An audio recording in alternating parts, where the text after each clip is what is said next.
사람의 인생이란 게 참 묘하죠. 죽을 만큼 미웠던 사람이 세월이 흘러 내 발밑에서 밥 한 끼를 구걸하게 될 줄 누가 알았겠습니까? 지금 제 눈앞에는 30년 전 저를 지옥으로 몰아넣었던 그 남자가 앉아 있습니다. 기름진 뱃살과 오만했던 눈빛은 온데간데 없고 낡아 빠진 양복깃을 여미며 제 처분만을 기다리는 초라한 노신사. 그가 제게 내민 명함이 파들파들 떨립니다. 김철수 회장님, 부디 한 번만, 딱 한 번만 기회를 주십시오. 그의 떨리는 목소리를 듣자 제 기억은 순식간에 1994년 살을 내는 듯한 강원도의 그 혹독했던 겨울밤으로 되돌아갑니다. 억울함에 피가 거꾸로 솟고 어머니가 사준 낡은 시계가 군화발에 짓밟히던 그날 밤으로 말이죠. 오늘 들려드릴 이야기는 가장 차가웠던 시절에 겪은 뜨거운 복수와 치유에 관한 기록입니다. 언니, 오빠들 영상 시청하기 전 구독과 좋아요를 눌러주세요. 안녕하십니까, 구독자 여러분. 저는 현재 대한민국에서 꽤 이름만 대면 알만한 식품 유통기업 한울푸드를 이끌고 있는 김철수라고 합니다. 올해로 제 나이 54이 되었네요. 남들은 저를 보고 자수성가의 아이콘이니 흙수저 신안이 치켜세우지만 사실 제 가슴 속에는 30년이 지나도 지워지지 않는 화상 같은 흉터가 하나 있습니다. 지금의 저는 기사가 딸린 검은색 세단을 타고 최고급 호텔에서 식사를 하며 결제 서류에 서명만 하면 되는 삶을 살고 있습니다. 하지만 매년 찬 바람이 불기 시작하는 11월이 되면 저는 습관처럼 오른쪽 손목을 문지르곤 합니다. 지금은 수천만 원짜리 명품 시계가 감겨 있지만 그 시절 제 손목에는 시장통 좌판에서 어머니가 꼬깃꼬깃한 쌈짓돈을 털어 사주셨던 5,000원짜리 전자시계가 채워져 있었죠. 1994년 강원도 철원의 겨울은 유난히도 혹독했습니다. 영하 20도를 오르내리는 추위보다 더 견디기 힘들었던 건 내무반을 지배하던 지독한 계급의 공기였습니다. 당시 저는 홀어머니 밑에서 자라 고등학교를 졸업하자마자 생활 전선에 뛰어들었다가 늦깎이로 입대한 이등병이었습니다. 가진 것이라곤 건강한 몸뚱이와 어머니가 군대 갈 때 쥐어준 낡은 전자시계 하나뿐이었죠. 반면 제 맞선임이자 소대의 실세였던 박태영 병장은 달랐습니다. 서울 강남의 부유한 사업가 아들로 입대할 때부터 온갖 사제 물품을 몰래 들여와 사용하며 위세를 떨쳤습니다. 야, 김철수, 니네 집은 판잣집이라며? 냄새난다. 좀 떨어져라. 박태영은 틈만 나면 저를 모욕했습니다. 단순히 저를 괴롭히는 것을 넘어 가난을 조롱거리로 삼는 악취미가 있었죠. 하지만 저는 참아야 했습니다. 어머니를 생각하며 제대하고 나면 기필코 성공해서 보란듯이 살겠노라 다짐하며 입술을 깨물 뿐이었습니다. 그러던 어느 날 평온하던 내무반에 폭풍을 몰고 올 사건의 서막이 올랐습니다. 박태영 병장이 휴가를 다녀오며 부대 내 반입이 금지된 고가의 금장 롤렉스 시계를 몰래 차고 들어온 것입니다. 그 금빛 번쩍임이 제 인생을 송두리째 흔들게 될 줄은 그때는 꿈에도 몰랐습니다.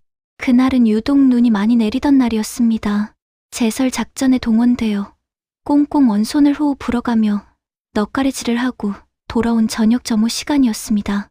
내무반의 공기는 평소와 다르게 무겁게 가라앉아 있었고 당직 사관의 날카로운 눈빛이 우리를 훑고 지나갔습니다.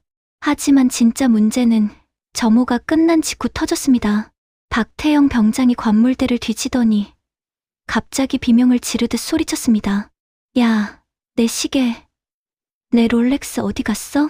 내무반은 순식간에 얼어붙었습니다. 박 병장은 미친 사람처럼 관물대에 있는 옷가지들을 바닥으로 내팽개치며 고래고래 소리를 질렀습니다. 누구야? 어떤 새끼가 내 시계에 손댔어?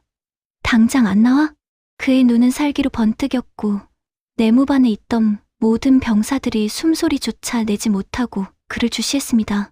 박 병장은 평소 자신의 물건에 손대는 것을 극도로 싫어했고 특히 그 롤렉스 시계는 그가 내 연봉보다 비싼 것이라며 신주단지 모시듯 했던 물건이었습니다. 야, 김철수, 네가 가져갔지? 갑자기 불똥이 제게 튀었습니다. 박 병장은 성큼성큼 다가와 제 멱살을 잡았습니다. 무슨 말씀이십니까? 저는 보지도 못했습니다. 웃기지 마. 이 내무반에서 동 궁한 놈은 너밖에 더 있어? 니네 집구석 빚 갚으려고 훔친 거 다 알아. 이 거지 같은 새끼야. 억울했습니다. 피가 머리끝까지 솟구치는 기분이었습니다. 아무리 가난해도 남의 물건에 손을 댄 적은 없었습니다. 어머니는 늘 가난해도 비굴하지 말라고 가르치셨고, 저는 그 가르침을 생명처럼 지키며 살아왔으니까요. 아닙니다. 정말 아닙니다. 제가 강하게 부인하자 박 병장은 비열한 웃음을 흘리며 제 손목을 낚아챘습니다. 아니라고? 그럼 이건 뭐야? 그가 가리킨 건 제 손목에 차여있던 낡은 전자시계였습니다. 밴드는 닳아서 하얗게 일어났고 액정 귀퉁이는 살짝 깨져있는, 시장에서 5,000원이면 살 수 있는 그 시계. 하지만 제게는 세상 무엇과도 바꿀 수 없는 어머니의 분신 같은 물건이었습니다. 이딴 싸구려나 차고 다니니까 눈이 돌아갔겠지. 야, 다 뒤져. 김철수 관물대부터 싹 다 뒤엎어. 박 병장의 지시에 그의 추종자들이 제 관물대로 달려들었습니다. 잘 개어놓은 전투복, 어머니가 보내주신 몇 안 되는 편지들, 그리고 제가 아끼던 가족 사진까지 바닥으로 내동댕이 쳐졌습니다. 그들은 마치 먹이를 찾는 하이에나 떼처럼 제 사물함을 유린했습니다. 없습니다. 여기엔 없습니다.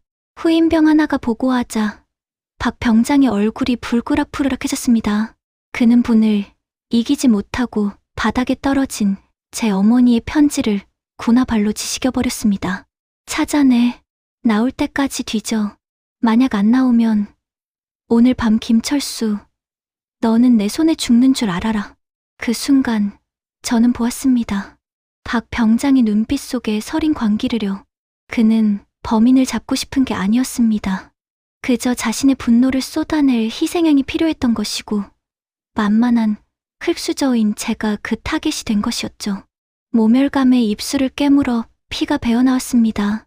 차가운 내무반 바닥에 흩어진 어머니의 편지들이 마치 제 갈기갈기 찢겨진 자존심 같아 눈물이 핑 돌았습니다. 하지만 이건 시작에 불과했습니다. 박 병장은 저를 창고 뒤편으로 끌고 가라고 지시했습니다. 네가 입 아냐나 보자. 오늘 아주 끝장을 내주마. 영하 20도의 칼바람이 부는 창고 뒤편, 그곳에서 저는 인간에게 얼마나 잔인해질 수 있는지, 그리고 돈과 권력이 없는 자가 겪어야 하는 서름이 얼마나 뼈저린 것인지를 온몸으로 체험해야 했습니다. 박 병장은 제 낡은 시계를 풀어 뺐더니 싸늘한 눈빛으로 말했습니다. 이게 그렇게 소중하냐? 니네 엄마가 사준 거라며? 돌려주십시오. 제발 그것만은. 제가 손을 뻗자 그는 보란듯이 시계를 바닥에 던지고는 짓궂은 미소를 지으며 군화 뒤꿈치로 액정을 콱직 밟아 으깨버렸습니다. 어쩌냐? 미끄러졌네. 깨진 액정 조각이 마치 제 심장 조각처럼 바닥에 흩어졌습니다. 그 순간 제 안에 무언가가 툭 하고 끊어지는 소리가 들렸습니다. 공포와 굴종으로 얼어붙어 있던 마음속 깊은 곳에서 뜨겁고 시커먼 불덩이가 솟구쳐 오르기 시작했습니다. 그것은 살이었을까요? 아니면 생존 본능이었을까요? 저는 주먹을 꽉 쥐었습니다. 손톱이 손바닥을 파고들어 피가 날 만큼. 지금 이 수모를, 이 치욕을 뼈에 새기리라. 그리고 언젠가 반드시 이 대가를 1000배, 10,000배로 갚아주리라. 차가운 겨울바람 소리 사이로 으깨진 시계의 잔해를 바라보는 제 눈동자는 짐승이 그것처럼 번들거리고 있었습니다. 하지만 박 병장은 몰랐을 겁니다. 그가 밟아 으깬 것이 단순한 시계가 아니라 한 남자의 인생을 송두리째 바꿀 복수의 도화선이었다는 사실을 말입니다. 그날 밤 이후 제 군 생활은 문자 그대로 지옥으로 변했습니다. 박태영 병장은 직접적으로 저를 구타하는 대신 더 교묘하고 앙달한 방법을 택했습니다. 바로 투명 인간 취급이었습니다. 그는 소대원 전체에게 저와 말을 섞거나 도움을 주는 자는 공범으로 간주하겠다고 엄포를 놓았습니다. 1994년의 군대는 폐쇄적인 사회였습니다. 선임의 말은 고법이었고 병장의 권력은 소대장보다 높다는 말이 있을 정도였죠. 아침 점호 시간 퉁퉁 부은 눈과 터진 입술로 연병장에 섰지만 누구도 제게 괜찮냐고 묻지 않았습니다. 제 동기들조차 제 시선을 피하며 황급히 고개를 돌렸습니다. 그들의 눈빛에 서린 것은 경멸이 아니라 공포였습니다. 저와 엮이면 자신들도 박 병장의 표적이 될 거라는 두려움. 그 차가운 외면이 영하 20도의 추위보다 더 뼛속 깊이 사무쳤습니다. 저는 억울함을 풀기 위해 신락 같은 희망을 품고 행정반 문을 두드렸습니다. 소대장님이라면, 장교라면 적어도 공정하게 들어주지 않을까 하는 기대 때문이었습니다. 소대장님, 드릴 말씀이 있습니다. 저는 정말 훔치지 않았습니다. 조사를 다시 해주십시오. 하지만 행정반 안의 풍경은 제 기대를 처참히 무너뜨렸습니다. 소대장의 책상 위에는 박태영 병장의 부모님이 면회 때 들고 왔다는 고급 양주와 수입 과자들이 놓여 있었습니다. 소대장은 귀찮다는 듯 담배 연기를 길게 내뿜으며 제 말을 잘랐습니다. 야, 김철수, 시끄럽게 굴지 말고 그냥 덮어. 박 병장이 고소 안 한 것만 해도 다행으로 알아라. 내가 안 훔쳤으면 누가 훔쳤다는 거야? 여기 너보다 돈 급한 놈 있어? 하지만 소대장님, 증거도 없이 이 새끼가 어디서 말대꾸야. 분위기 파악 안 돼? 너 때문에 지금 소대 분위기 개판인 거 안 보여? 나가. 쫓겨나듯 행정반을 나오며 저는 깨달았습니다. 이곳에 정의는 없다는 것을요. 유전무죄 무전유죄. 바깥 세상에서나 듣던 그 말이 이 좁은 철조망 안에서도 똑같이 적용되고 있었습니다. 가진 자들은 서로의 배를 불려주며 카르텔을 형성하고 있었고, 저 같은 흙수저는 그 견고한 성벽 밖에서 떨고 있어야만 했습니다. 그때부터 저는 입을 닫았습니다. 대신 눈과 귀를 열었습니다. 누군가 내게 죄를 뒤집어 씌운 것이라면 반드시 허점이 있을 것이라 생각했습니다. 저는 식사 당번을 자처하며 쓰레기장을 뒤졌고 불침번을 서면서 내무반의 미세한 움직임까지 관찰하기 시작했습니다. 박태영 병장의 롤렉스가 사라진 시점, 그리고 그 전후의 상황들을 머릿속으로 수없이 되감게 했습니다. 그러다 문득 이상한 점을 하나 발견했습니다. 바로 박태영 병장의 직속 후임이자 따까리 노릇을 하던 최 일병의 행동이었습니다. 평소 박 병장의 그림자처럼 붙어 다니며 온갖 비위를 맞추던 그가 사건 당일 이후부터 묘하게 박 병장의 눈치를 보며 안절부절 못하고 있었던 겁니다. 특히 박 병장이 내 롤렉스 잃어버려서 아버지가 아시면 난 죽는데 라고 투덜거릴 때마다 최 일병의 손은 눈에 띄게 떨리고 있었습니다. 결정적인 단서는 의외의 곳에서 나왔습니다. 주말 종교 행사 시간, 모두가 초코파이를 먹으며 잠시나마 휴식을 취하던 때였습니다. 저는 화장실 뒤편에서 최 일병이 공중전화기를 붙잡고 다급하게 통화하는 소리를 엿듣게 되었습니다. 엄마, 나 돈 좀 붙여주면 안 돼? 급해. 진짜 급해서 그래. 안 그러면 나 죽어. 그의 목소리는 울먹임으로 가득 차 있었습니다. 평소 넉넉하지 않은 형편이라 매점에서 냉동만두 한 번 마음껏 사 먹지 못하던 일병이 갑자기 큰 돈이 필요하다. 직감이 뇌리를 스쳤습니다. 저 녀석이 뭔가를 알고 있다. 저는 숨을 죽이고 기둥 뒤에 몸을 숨겼습니다. 심장이 터질 듯이 뛰었습니다. 이것은 단순한 도난 사건이 아니었습니다. 무언가 더 더럽고 추악한 진실이 수면 아래 감춰져 있다는 확신이 들었습니다. 어쩌면 이 사건의 범인은 훔친 자가 아니라 애초에 잃어버린 자가 꾸민 자작극일지도 모른다는 섬뜩한 가설이 제 머릿속을 스치고 지나갔습니다. 차가운 시멘트 바닥에 주저앉아 저는 박살난 제 전자시계의 잔해를 주머니 속에서 만지작거렸습니다. 날카로운 파편이 손가락을 찔러왔지만 아프지 않았습니다. 오히려 그 통증이 제 정신을 맑게 깨워주었습니다. 이제부터는 버티는 싸움이 아니라 찾아내는 싸움이었습니다. 저는 어둠 속에서 번뜩이는 눈으로 떨고 있는 최 일병의 뒷모습을 노려보았습니다. 사냥을 시작하는 맹수처럼 말이죠. 최 일병을 공략하는 것은 생각보다 쉽지 않았습니다. 그는 겁에 질린 토끼처럼 늘 박 병장 주변을 맴돌았고 제가 다가가려 하면 소스라치게 놀라며 피했으니까요. 하지만 진실이라는 무기를 손에 쥐기 위해서 저는 끈질기게 기회를 엿봤습니다. 기회는 며칠 후 야간 경계 근무 때 찾아왔습니다. 운 좋게도 최일병과 제가 같은 초소 근무조로 편성된 것입니다. 물론 박 병장이 저를 괴롭히기 위해 일부러 껄끄러운 후임과 붙여놓은 것이었지만 제게는 하늘이 준 기회였습니다. 칠흑 같은 어둠 속 초소 안에는 팽팽한 긴장감이 감돌았습니다. 최일병은 제 눈을 마주치지 않으려 애쓰며 먼 산만 바라보고 있었습니다. 입김이 하얗게 흩어지는 침묵을 깨고 제가 먼저 입을 열었습니다. 최일병, 너 알고 있지? 예. 무슨 말씀이십니까? 박 병장 시계 말이야. 내가 안 가져간 거 너는 알고 있잖아. 최일병의 동공이 지진이라도 난 듯 흔들렸습니다. 그는 황급히 주위를 살피더니 목소리를 낮춰 속삭였습니다. 김상병님. 저는 모릅니다. 제발 저한테 이러지 마십시오. 너 저번에 전화하는 거 다 들었어. 돈 필요하다며. 혹시 그 시계 내가 처리한 거야? 아니면 박 병장이 시킨 거야? 제 추궁에 최일병은 주저앉을 듯 비틀거렸습니다. 그리고 한참의 망설임 끝에 충격적인 진실을 토해냈습니다. 훔친 게 아닙니다. 박 병장님, 휴가 때 술 마시고 놀다가 나이트클럽 웨이터한테 시계를 맡겼습니다. 외상값 대신요. 제 머리를 둔기로 얻어맞은 듯한 충격이었습니다. 도난당한 게 아니었습니다.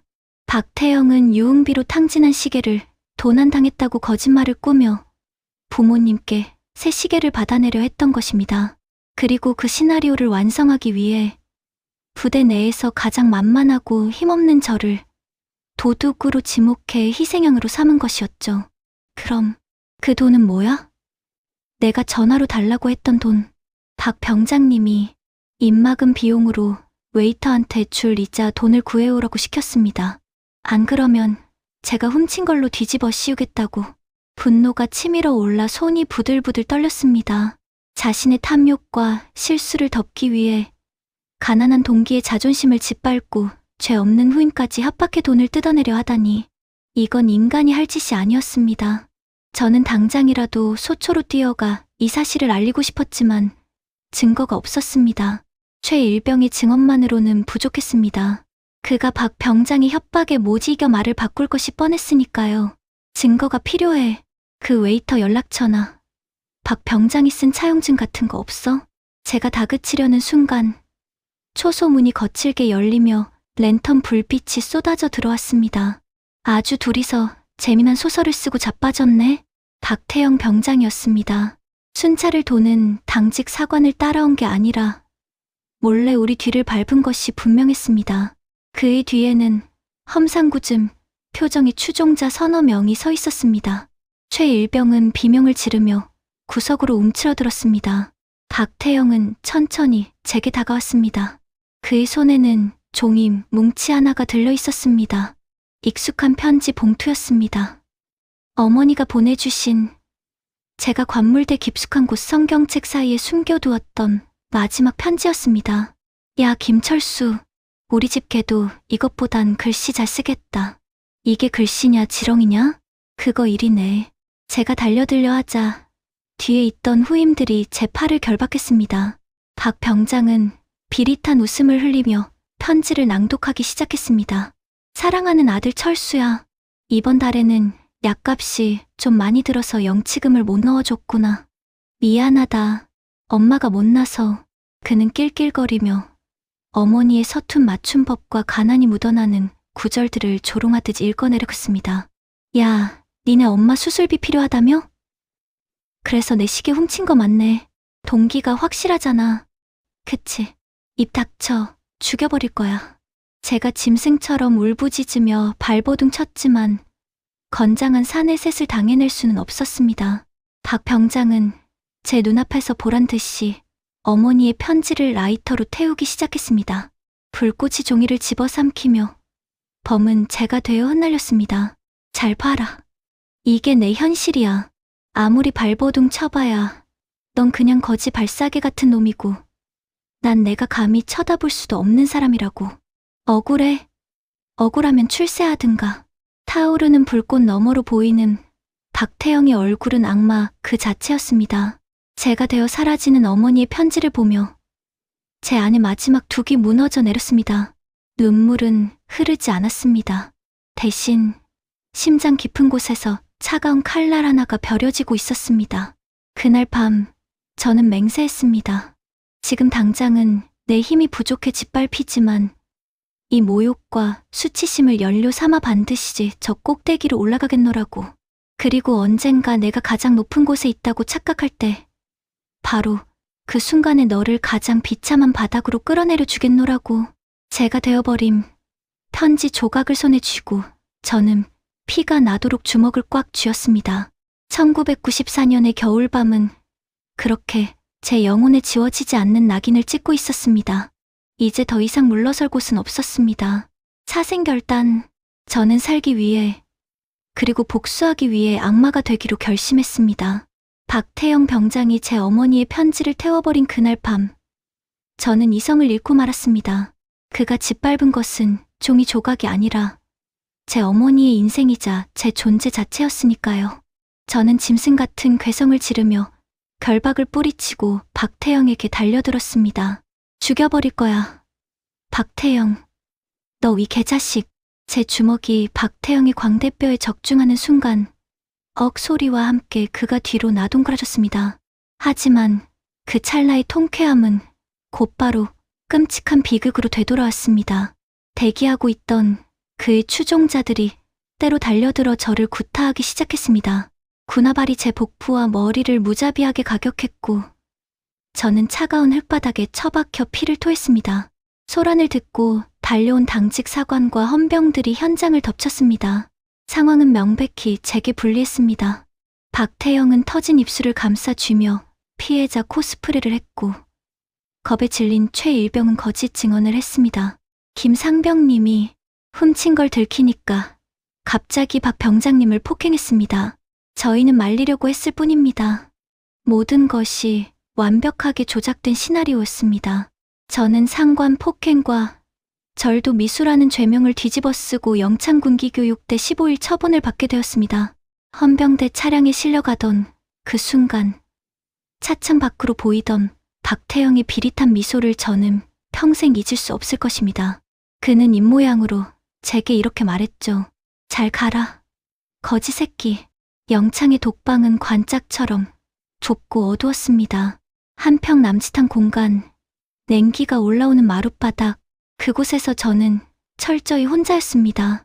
억울함의 벽을 치고 소리를 질러봐도 돌아오는 건 헌병의 차가운 욕설과 곤봉 세례뿐이었습니다. 하지만 육체적인 고통보다 저를 더 미치게 만든 건 며칠 뒤 면회 온 소대장이 전해준 청천벽력 같은 소식이었습니다. 김철수, 내 어머니 말이다. 소대장은 껄끄러운 듯 말끝을 흐렸습니다. 불길한 예감이 등골을 스치고 지나갔습니다. 어머니가 왜요? 무슨 일 있습니까? 내가 훔친 시계값 물어내라고 박 병장네 부모가 내 본가로 쳐들어갔단다. 난동을 좀 피웠나 봐. 내 어머니가 그거 막다가 충격으로 쓰러지셔서 지금 응급실에 계신다. 세상이 멈추는 것 같았습니다. 뇌출혈. 어머니는 의식불명 상태라고 했습니다. 가난 때문에 평생 허리 한번 펴보지 못하고 고생만 하신 어머니가 못난 아들 때문에 억울한 누명을 쓰고 그 수모를 겪으시다 쓰러지셨다는 사실이 제 가슴을 후벼 팠습니다. 내보내줘. 우리 엄마한테 가야 해. 내보내달라고. 저는 쇠창살을 붙잡고 울부짖었습니다. 머리를 짓지으며 피눈물을 흘렸습니다. 하지만 철문은 굳게 닫혀 열리지 않았습니다. 칠흑 같은 어둠 속에서 저는 제 자신의 무력함을 뼈저리게 깨달았습니다. 정의, 진실. 그런 건 힘 있는 놈들이 만든 동화책 속에나 있는 이야기였습니다. 돈이 없어서, 힘이 없어서 내 어머니조차 지키지 못하는 병신 같은 놈. 그게 바로 저 김철수였습니다. 차가운 독방 바닥에 웅크려 앉아 저는 어머니의 이름을 부르며 꺼이꺼이 울었습니다.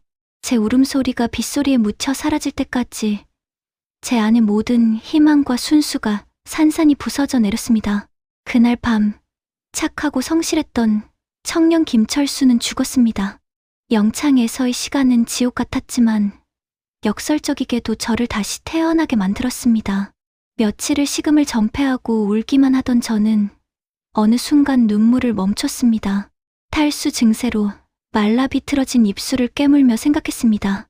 여기서 죽으면 개죽음이다. 내가 죽으면 박태영은 발 뻗고 자고 우리 어머니는 평생 죄인의 어미로 손가락질 받겠지. 분노가 차갑게 식자 그 자리에 서슬퍼런 도끼가 들어찼습니다. 뜨거운 불은 물에 꺼지지만 차가운 얼음 칼날은 무엇이든 벨 수 있는 법. 저는 전략을 바꿨습니다. 감정적으로 덤비는 건 하수의 짓이다. 놈의 목덜미를 물어뜯으려면 놈이 가장 방심하는 순간을 노려야 한다. 15일 후 저는 자대로 복귀했습니다. 헬쑥해진 얼굴에 덥수룩한 수염, 퀭한 눈. 하지만 그 눈동자 깊은 곳에는 아무도 모르게 갈아놓은 칼날이 숨겨져 있었습니다. 내무반 문을 열자 박태영과 그의 무리들이 킬킬거리며 저를 쳐다봤습니다. 오, 영창 다녀오시더니 사람 되셨나? 눈빛이 많이 죽었네. 박태영이 비아냥거렸습니다. 예전 같으면 주먹이 나갔겠지만 저는 천천히 그에게 다가가 고개를 푹 숙였습니다. 그리고 내무반 바닥에 무릎을 꿇었습니다. 박 병장님, 죄송합니다. 제가 잠시 미쳤었습니다. 한 번만 용서해 주십시오. 내무반의 정적이 흘렀습니다. 모두가 제 돌발 행동에 놀란 표정이었습니다. 박태영은 당황한 듯 잠시 멈칫하더니 이내 승리감에 도취된 표정으로 껄껄 웃었습니다. 그래, 진작 그럴 것이지. 역시 사람은 몽둥이가 약이라니까. 알았으니까 내 눈에 띄지 말고 찌그러져 있어. 그는 저를 완전히 밟아 뭉갰다고 생각하고 경계심을 풀었습니다. 저는 패급 병사를 자처하며 쥐 죽은 듯 지냈습니다. 화장실 청소를 도맡아 하고 박태영이 군화를 닦으며 굴욕을 삼켰습니다. 하지만 제 귀는 언제나 열려 있었고 제 눈은 매처럼 기회를 노리고 있었습니다. 반격의 실마리는 의외로 빨리 찾아왔습니다. 박태영의 경계가 느슨해진 틈을 타 저는 그가 쓰레기통에 무심코 버린 유흥업소 명함 조각을 발견했습니다. 강남의 유명한 나이트클럽 황제, 그리고 그 뒷면에는 날려쓴 글씨로 김마담 200만 원, 시계 담보라는 메모가 희미하게 남아 있었습니다. 심장이 터질 듯 뛰었습니다. 이것이었습니다. 박태영이 제게 누명을 씌우고 은폐하려 했던 결정적인 증거의 연결고리. 하지만 이것만으로는 부족했습니다. 확실한 물증, 즉 그 롤렉스 시계가 지금 전당포나 마담의 손에 있다는 것을 증명해야 했습니다. 저는 다가오는 주말, 외박을 나가는 후임 병저를 유일하게 동정하던 신병에게 목숨을 건 부탁을 했습니다. 정훈아, 부탁한다. 이 주소로 가서 확인만 해줘. 내가 내 유일한 희망이다. 정훈이는 겁을 먹었지만 평소 제가 몰래 챙겨주었던 고마움을 잊지 않고 고개를 끄덕였습니다. 그리고 외박 복귀일 저녁, 정훈이는 창백해진 얼굴로 제 손에 작은 쪽지 하나를 몰래 쥐어주었습니다. 압구정 전당포, 박태영 이름으로 된 전당표 확인. 아직 물건 있음. 찾으려면 이자 포함 300 필요함. 전당포 주인이 박태영의 신분증 사본과 함께 시계를 보관하고 있다는 사실을 확인한 것입니다. 제 손안에 들어온 이 쪽지는 단순한 종이가 아니었습니다. 박태영이라는 거대한 성벽을 무너뜨릴 다이너마이트의 뇌관이었습니다. 하지만 문제는 300만 원이라는 거금이었습니다. 시계를 찾아와야만 빼도 박도 못할 증거가 될 텐데 가난한 제가 그 돈을 구할 방법은 없었습니다. 절망하려던 찰나 문득 떠오른 사람이 있었습니다.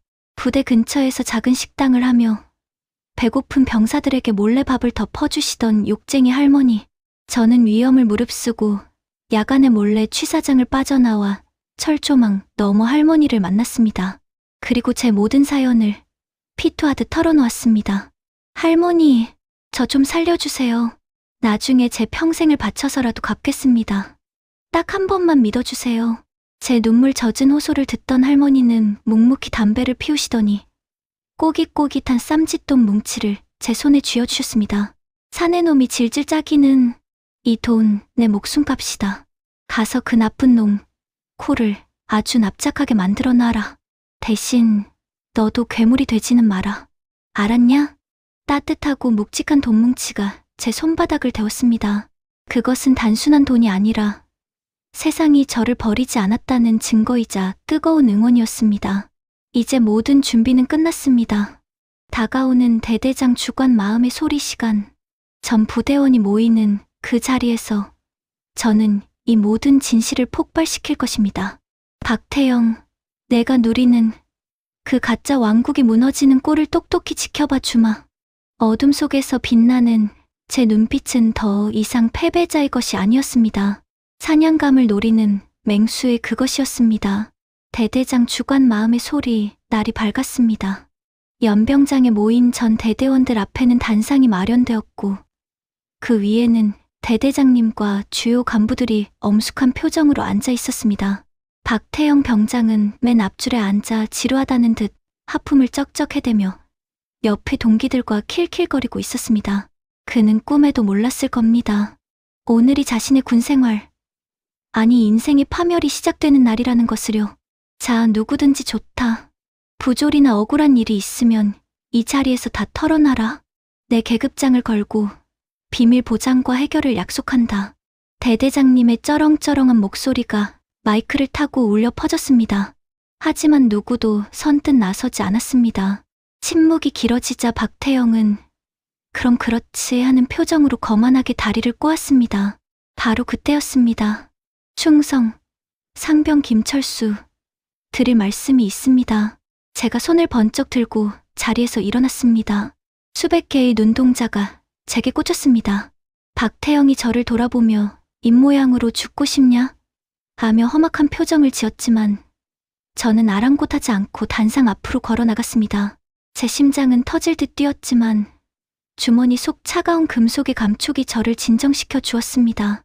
김상병, 말해봐라. 무슨 일인가? 대대장님, 저는 지난달 박태영 병장의 롤렉스 시계를 훔쳤다는 누명을 쓰고 영창을 다녀왔습니다. 하지만 저는 훔치지 않았습니다.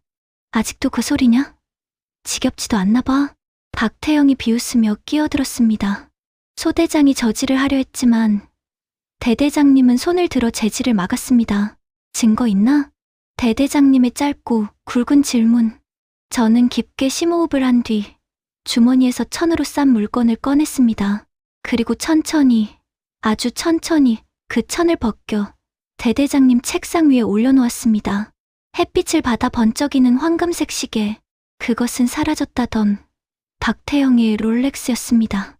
순간 강당 전체에 억 하는 소리와 함께 정적이 흘렀습니다.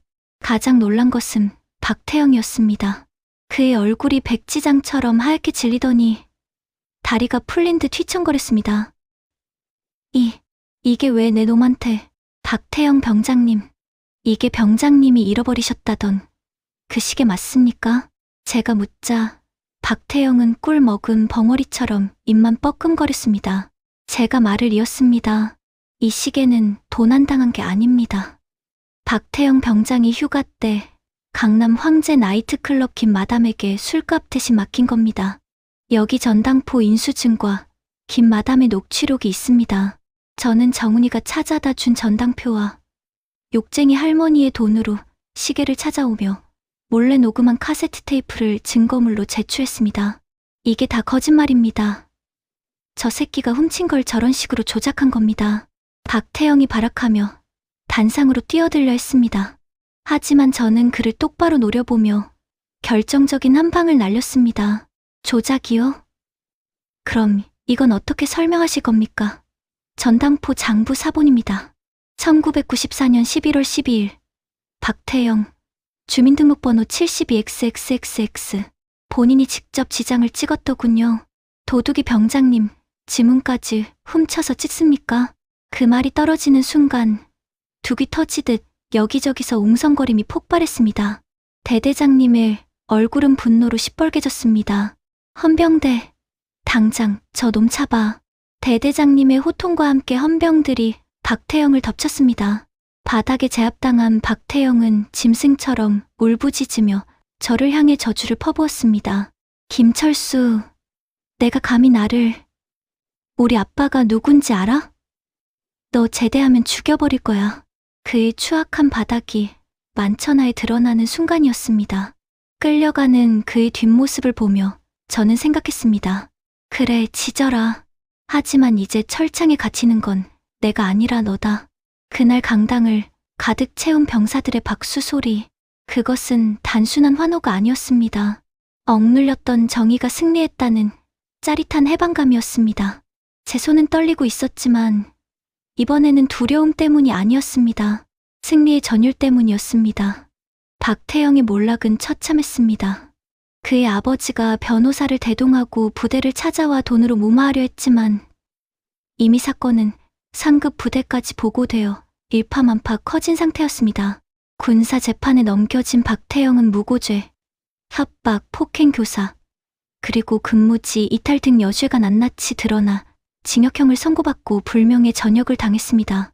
그가 그토록 자랑하던 돈과 권력도 명백한 진실 앞에서는 종이장만도 못했습니다. 사건이 마무리되고 저는 포상 휴가를 받아 어머니가 계신 병원으로 달려갔습니다.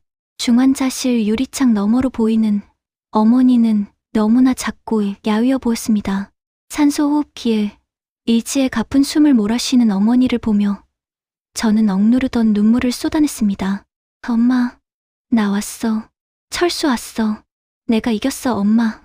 그러니까 제발 눈 좀 뜨세요. 제 목소리가 들린 걸까요? 기적처럼 어머니의 손가락이 미세하게 움직였습니다. 며칠 뒤 어머니는 의식을 되찾으셨습니다. 마비가 와서 말은 어눌했지만 저를 바라보는 눈빛만은 여전히 따뜻했습니다. 아, 밥 먹었.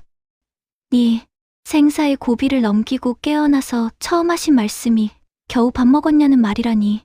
저는 어머니의 거친 손을 얼굴에 비비며 하염없이 울었습니다. 그리고 주머니에서 박살났던 제 낡은 전자시계를 꺼냈습니다. 비록 액정은 깨지고 밴드는 끊어졌지만 깨끗하게 닦아놓은 시계였습니다. 엄마 미안해. 엄마가 사준 시계 지키지 못했어. 근데 나 양심은 지켰어. 엄마 아들답게 비겁하게 살지 않았어. 어머니는 불편한 손을 들어 제 머리를 쓰다듬어 주셨습니다. 그 투박한 손길이 세상 어떤 명약보다 제 상처를 깊이 치유해 주었습니다. 세월은 화살처럼 흘렀습니다. 저녁 후 저는 정말 미친 듯이 일했습니다. 낮에는 공사판에서 뛰고 밤에는 공부하며 어머니께 맹세했던 성공을 위해 달렸습니다. 한울 푸드라는 작은 유통회사를 차려 밑바닥부터 시작했고 정직과 신용을 무기로 30년 만에 업계 최고의 자리에 올랐습니다. 그리고 오늘 제 집무실에는 30년 전 저를 지옥으로 몰아넣었던 박태영이 앉아 있습니다. 사업 실패와 도박으로 전 재산을 날리고 사기죄로 감옥을 들락거리다 이제는 오갈 데 없는 신세가 된 그가 제 회사의 일용직 자리라도 부탁하러 온 것입니다. 회장님, 아니 철수야. 예정을 생각해서라도 예정이라 쓴 웃음이 나왔습니다. 저는 서랍에서 낡은 상자 하나를 꺼냈습니다. 그 안에는 테이프로 덕지덕지 붙여놓은 30년 전 그 깨진 전자시계가 들어있었습니다. 박태영 씨, 이 시계 기억나십니까? 그의 눈동자가 흔들렸습니다. 기억 못할 리가 없겠죠.